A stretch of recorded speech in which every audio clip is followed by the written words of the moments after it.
আসসালামু আলাইকুম, কেমন আছেন সবাই? আশা করছি ভালো আছেন। আলহামদুলিল্লাহ, আল্লাহর রহমতে আমিও ভালো আছি। তো আমি যে 160টি নতুন কয়লার অ্যাডভান্স কয়লার নিয়ে এসেছিলাম, ওইগুলা বয়স আজকে 8 দিন হয়েছে। মাশাল্লাহ অনেক সুস্থ আছে, আপনারা দেখতে পাচ্ছেন।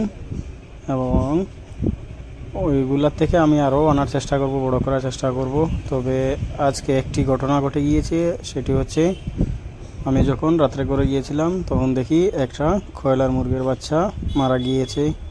কেন মারা গিয়েছে সেটা আমি বুঝতে পারিনি।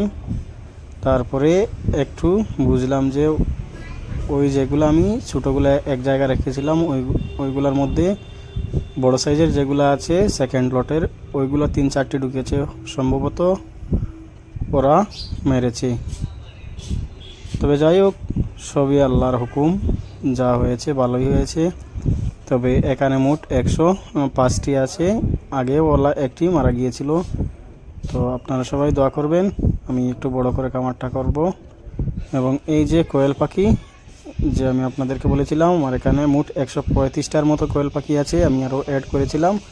মাশাআল্লাহ, আল্লাহর রহমতে প্রায় 55টার মতো কোয়েল ডিম পাড়ছে।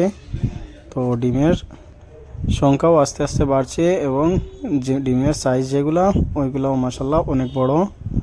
যে ছোট ছোট পাখিগুলো অনেক বড় সাইজের ডিমগুলো পাড়ছে।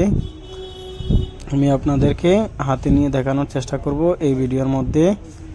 আর যদি আপনারা কারো কোয়েল পাখি বা কোয়েল পাখির ডিম এবং কয়লার মুরগ লাগে, তাহলে আপনারা আমার সঙ্গে যোগাযোগ করতে পারেন, অথবা এই যে কমেন্টের মধ্যে আপনারা বলতে পারেন। আমি আপনাদের সঙ্গে যোগাযোগ করব এবং আপনাদের কাছে পৌঁছে দেওয়ার চেষ্টা করব ইনশাল্লাহ। তো আপনারা সবাই আমার জন্য দোয়া করবেন। আমি আস্তে আস্তে করে এই যে খামার যেটা করছি ওটা বড় করার চেষ্টা করছি।